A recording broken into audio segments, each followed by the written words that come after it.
What's up, guys? This is out here for the Team Fantasy Football League Commissioner Cody with your Week 5 recap and your power rankings. I don't know how I'm going to go about saying that with the power rankings. Is this the Week 5 power rankings? Is this your power rankings going into Week 6? I don't know. It's just your power rankings, all right?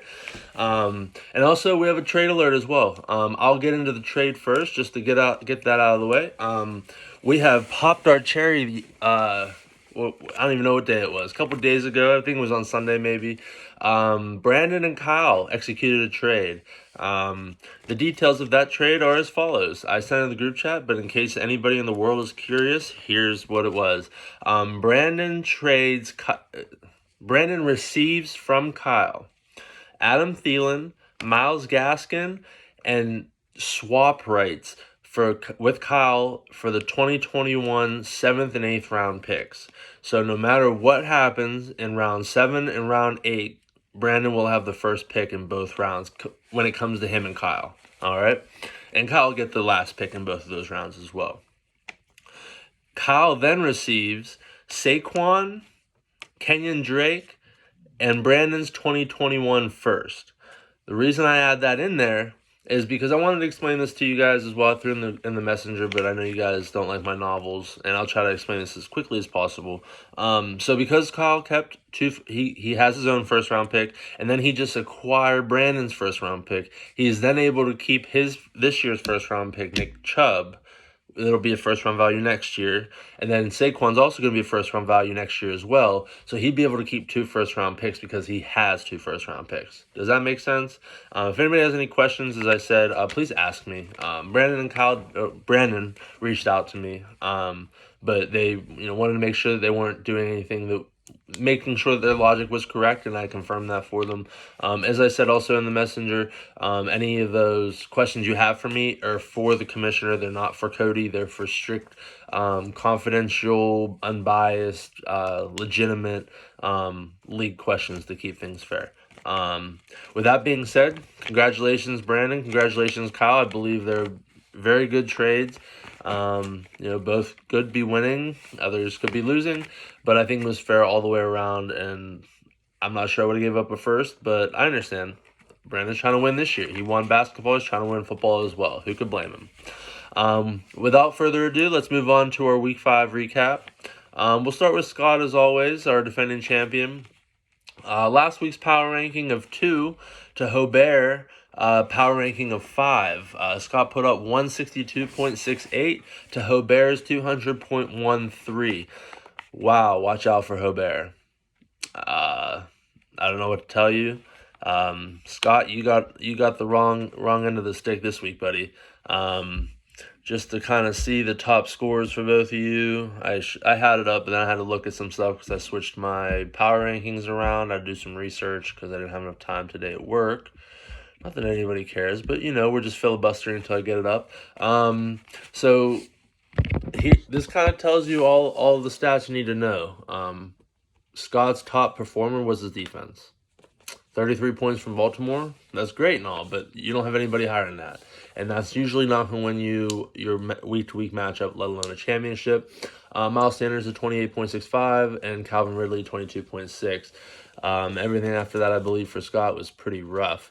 Looking at Hobert's top 3 performers, you have Herbert with 37.56, Goff with 34.61, and Zeke with 28.25. Watch out for Hobert's 1-2 punch at quarterback. Herbert's the real deal, and Goff has the weapons to be the real deal. And Zeke is obviously Zeke. Congratulations to Hobert. I know you're anxious. I know you want to see where you are in the power rankings. You just got to wait a couple more minutes. You're the first matchup, so you just got to wait another 5 more matchups, and we'll get into 12 through 1. And a little bit of explanation as always as well.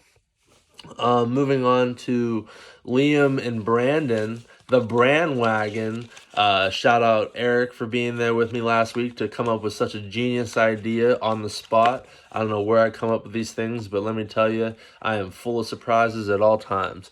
Liam he was our number 1 power ranking last week to Brandon, our number 4. These 2 matchups, the Brandon Liam and then Scott Hobert, was another top 4 in the power rankings matchup list, as we did in week 2. I believe it was week 2, or week 3 maybe. Either way, very exciting stuff. Liam defends his throne to Brandon with a Tuesday night comeback with his Titans. 207.04 for Liam and 192.28 for Brandon. And back to Scott and Hobert. Scott falls to 3-2 after starting out 3-0, and Hobert has jumped to 3-2 after starting. I believe he was 1-2. So shout out to Hobert. Liam then increases himself from 3-1 to 4-1 as always. And unfortunately, Brandon, you did have a strong week, but you did fall to 2-3 this week. So that's not going to be too bad. You'll see. Your team is really good, man. Top performers for that matchup, though, as I said, Tannehill with 41.9 points for Liam. Gardner Minshew 28.54. DK Metcalf with 27.3 for Liam. And then Brandwagon, Mike Davis with 33.9, Big Ben with 33.56, and Hollywood with 20.8. I told you you'd leave him in. Brandon, I know we had a little bit of a brief back and forth. It might have been a one message apiece. But with you in Fitz, and I asked you who you think you're going to start next week, because to me it's a no-brainer. I'm starting Fitz no matter what. Until they say for sure that they're not sure who's going to start. Like, they came out midweek and said Fitz is starting. That was enough for me personally, but I completely understand your side of things and your caution, because you're not a Tua fan, but you are a Dolphin fan, and you are cautious because you've seen it all before. But again, if I know that that Fitz is walking in the matchup as a starter, I'm just going to start him until Tua's put in, because he's that bad. And to my knowledge, the Dolphins aren't that bad. So, I'm kind of a fan of the Dolphins. Unfortunately, Brandon, you just didn't get it this week. But, don't put your head down. You're in a very good 2-3 spot. So I would be very happy with where I'm at, especially the way your season started. You were definitely a little worried, and I was too for you, but you're looking pretty good right now, and you're looking pretty good long-term as well, especially that trade you made as well, turning Saquon into an actual asset. I respect that, and I admire that. Moving on, Will versus Craig, number 7 versus number 12 last week. Will put up 173.51 to 178.72 for Craig. Shout out Craig getting his first win this week. Woo! Yeah, Craig. Yeah, there's no winless in my league. We all win. It's good parity here. Everybody knows what they're doing. No matter what happens, you have a chance to win every week, and that's why we play this game. But shout out to Craig, though. I've been giving him a lot of love for his keepers, and he's got some low-key picks right now, and they're, I know he's 1-4 and stuff, but he's trending upward, guys. If you look at his numbers, he started at the bottom, and each week he's slowly pacing himself up there to where, now he's at 178. Last week I believe he had 170. So, I know it's only 8 points, whatever, but he started in the 130s, 140s or something week 1. So he's progressing positively. And I like to see everybody get involved. I like to see the parity, and I like to see things go all the way down to tiebreakers as well. And that's just me personally, because that means everybody's involved and everybody's still focusing on the championship. And nobody's like, oh, my life sucks, my team sucks. Except for maybe Kyle's team. Kyle's team's pretty rough. We'll get into that momentarily. Will is in a good spot. I know he's only 2-3, started out 2-0. He's on a 3-game losing streak, but I did do some research, and Will's all 5 of his point totals, the lowest I think he had was, I'll look real quick for you, Will. Not that you care. Not that anybody really cares, but I like to know these things. I like to give legitimate statistics here. So let me pull up Will's team schedule, so I can give you the least amount of points that he's had. I know it's in the 170s this week, actually. So 173.51. Will's in the same boat as Scott as far as the point system. So, week 1, they both had high scores. Week 2, they both had higher scores. And then from week 3 forward, they've been dropping in points. It's just a fact. It's what their teams are doing. However, with Will's team, his low point right now is 173.51. You can't argue with that. That's his worst week this year, and Craig just put up 178. So, Will's in a good spot. He's surviving injuries, as most of the rest of us are. I'm not that worried about Will's team. His team's good. Once he gets healthy, and once Lamar starts doing Lamar things, he'll be fine. So just kind of looking at the top of each top. I can't talk today. Top performers for each team. Will had Kyler Murray with 36.65, Alvin Kamara 23.4, and CeeDee Lamb with 21.4. Talk about consistency. I mean, Kyler and Alvin are consistent, and CeeDee Lamb's a gem. I have him in the league, and he's very, very nice. Craig with Teddy Bridgewater with 34.67, Drew Brees with 30.45, and Todd Gurley with 29.5. Like I said, shout out Craig. I'm just happy everybody got a win. I like to see it keep snowballing. Keep this thing real close for everybody. But like I said, Craig improves to 1-4, and Will falls to 2-3. Moving on, we have Kyle versus Phil. 2-3 Kyle at number 11, I think. I don't know. I'm trying to read my own writing. Number 11 last week to Phil at 3-2. Oh, I kind of already told you who won the matchup. At number 6. So Kyle had 151.49 to Phil's 159.35. I can't believe it was this close. I know Phil was really worried there at the end, but I didn't think he had anything really to be worried about. The top point scorers for Kyle was Adam Thielen, 29.55, Myles Gaskin with 24.1, Baker Mayfield with 21.18. You're not gonna win too many matchups unless you play Gary or Eric or Dylan, unfortunately. And you just traded your 2 best players this week for a first round pick and Saquon, so very understandable. Like I said, watch out for Brandon. Shout out to Phil as well. Phil had Patrick Mahomes with 35.6, Travis Kelce with 25.8, and Rojo with 20.75. Phil's just consistently at the top right now. I know he's only put up 159 this week. However, Will has the team to blow up every week. He's going to be right there at the end of the season, at least in the top half. Kyle, hopefully you use your investments and get some good picks next year. Not even good picks. You have 2 keepers in the first round, or you have 2 first-round picks, depending on injuries and what happens. As I said, Kyle falls to 2-3, and Phil increases to 3-2. Moving on to Gary versus Eric. I just need to read my notes. I'm kind of getting off topic here. Gary with 141.86 to Eric's 134.39. What a tanking from Eric. Upsets Cody last week after putting up an abysmal week the week before, and here he is at 134. That's rough, especially being number 3 last week. Gary was at number 9. Gary improves to 2-3 to Eric's falling to 3-2. After starting out 3-0. I'm sorry, he started out 2-0. I don't know. Whatever. Yeah, he was 2-0, and then I beat him. Yeah, that's what it was. For Gary, though, Deshaun Watson, 37.86. Dalvin Cook, 24.15, minus the injury. And Kirk Cousins with 20.11. We'll see how long Dalvin's out, because I think Phil has Madison, and Phil's going to be very happy right now. Eric, his top performers, Josh Jacobs with 28.25, Josh Allen with 25.12 on a bad week, and Tyreek Hill with 19.05. Your stars aligned. It's just nobody else backed you up there, Eric, and it's just unfortunate. But you did leave some points on your bench. Let me move my camera here. Look at my up close and personal picture. Isn't it just a delight? I finally found my brush to my beard, so that's nice, because it was a mess the day before.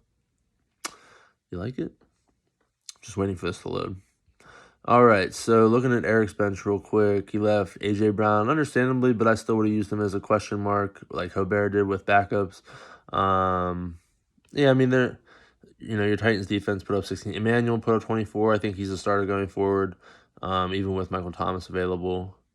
But I know, we talked about Keyshawn Vaughn during that game and when we did the video and stuff, and you regretted it, but, Keyshawn Vaughn's supposed to be really nice, but at this point, I don't want any part of Tampa Bay, like, at all.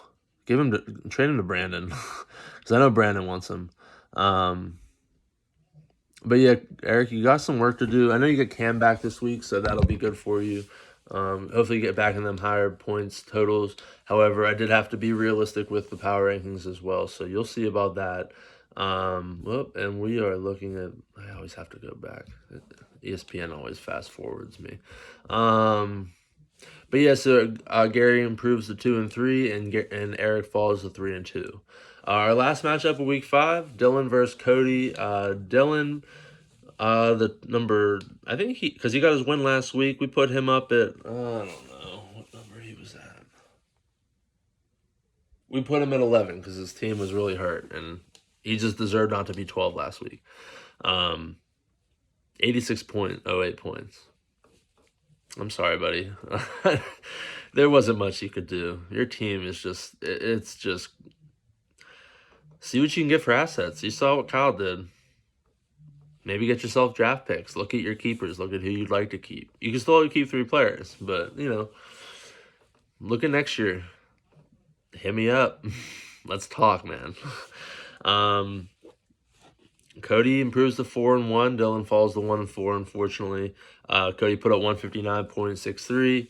Dylan's best performers were the Colts defense, 20.99. Carson Wentz at 20.42. And T. Higgins at 10.2. Bit of a drop off there. I was hoping you get 100. 86 is rough. I feel for you. Nobody likes to beat somebody like that. I'd rather beat you by a closer margin. It makes me feel better about myself. And the fact that I lost 2 leagues by less than 1 point each. One was 0.52 and the other was 0.8 something. It was frustrating, but it's fine. It's fine. Cody improves to 4-1. Dylan falls to 1-4.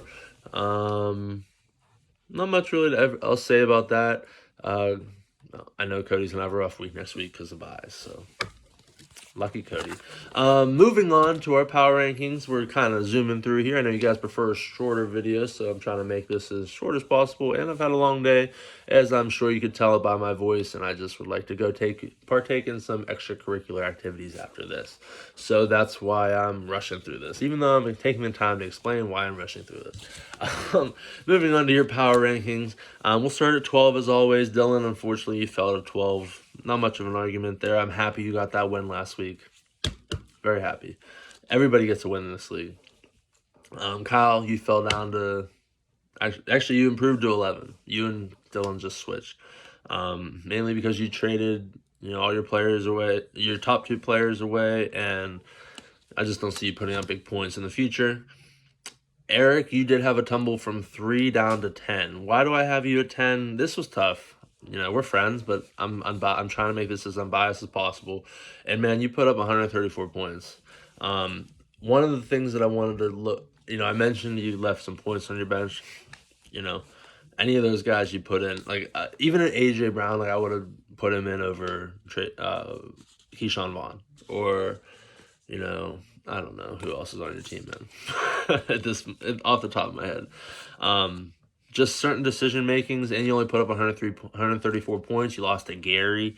No offense to Gary, but Gary's team isn't the best. They could be good if they were fully healthy, but they're not, and they're not. So, I expect better from you. But like I said, this is only based on what happened last week and where you're at and things like that. So don't stress it too much. These are my rankings. And like I said, you guys don't like my rankings, let me know your rankings and I'll tell the world your rankings. And you tell me any explanations, I'll read those as well.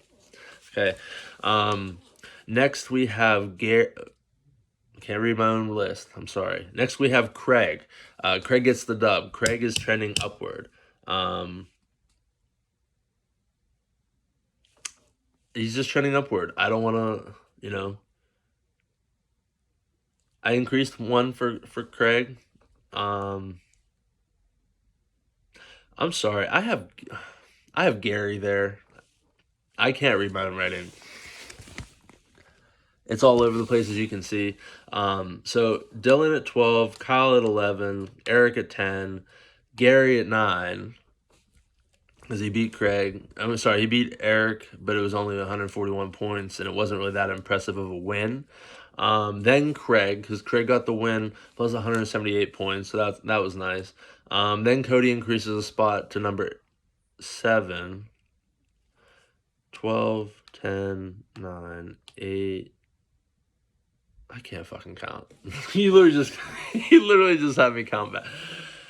12, 11, 10. 9, 8. Yeah, so Cody increases to 7. with the win over with the win over Dylan. It was an impressive win, only 159 points, but you're getting back on track. You're setting your lineup properly, so we can increase you there by 1. Up ahead of Cody is Scott. Why is Scott ahead of Cody right there? Scott's ahead of Cody because Scott still, his lowest point total is 162, and that was this week. He is trending downward. That's why he is not at the number 2 spot. Well, he did lose as well, handily to Hobert's strong team. They're getting hot right now. So I'm going to read them all from 1 to 12. Obviously, I can't count backwards today, and honestly, I don't really care to count backwards. So Scott's there. Then we put Will ahead of him. The only reason I have Will ahead of him, even though he's on a 3-game losing streak, is simply because Will is only, his lowest point total is 173, and while he's trending downward, he's very consistent like Liam. So while he's not getting the wins and he's facing teams that are just a smidge better than him that week, I'm leaving Will right there. Right above Will is Phil. Phil is on the right pace right now. I like Phil's team a lot, and I mean he's getting the wins he needs to as well. Not convincingly, as I said, but I like where Phil's team's at right now, and where it's heading as well. From Phil, we go to Brandon. Brandon lost. Why would he increase by 1, or why would he stay the same? Brandon's at 3 because Brandon put up 192 points this week. He's trending forward, and I'm not beating him up too much about the Fitzpatrick move, because I understand his logic there. It wasn't like he's like, oh man, I just think that Brady's gonna blow up this week. No, it was like, is Fitz gonna start? That was the question. And he wasn't sure if Tua was gonna come in mid-game or not, which is understandable, but I'm only giving you 1 pass, Brandon. You know my thoughts. Hobert sliding up into number 2. Watch out for Hobert putting up his 200 burger here. On Scott, nonetheless, our defending champion, Scott, I believe, right? Yeah. So watch out for Hobert. Hobert's team's starting to get real nice. He doesn't even have Godwin. God only knows when you'll have Godwin. Watch out for Hobert. He's number 2 right now. And number 1, back-to-back weeks, defending his throne, his Titans throne. Watch out for those Titans, man. There's something serious. Liam. Scott goes in the chat on Sunday. Oh, whoa, Liam doesn't have any backups. That's not number 1 material. Hey, Scott. I know you sent the messenger yesterday, but I just want to reiterate. That is number 1 material, okay? All risk, all reward. That's Liam. Liam's bare minimum, 175, 171, 173. Liam consistently, that's his floor. Everything else is in the 200s. Jesus Christ. Watch out, man. Liam has some inside. Are you hanging out with Adam Schefter in your spare time? I don't like that, because you have some inside information that I need. Shout out to Liam. He's killing it right now, and I don't want to play him anytime soon. I haven't looked at next week's matchups, so we'll do that tomorrow, obviously. Things are postponed today because of the postponements, but I'll have everything tomorrow. If you guys have any questions about anything, just reach out. Yeah, happy trails, and good luck on waivers tomorrow. And I'll see you guys tomorrow. Adios, amigos.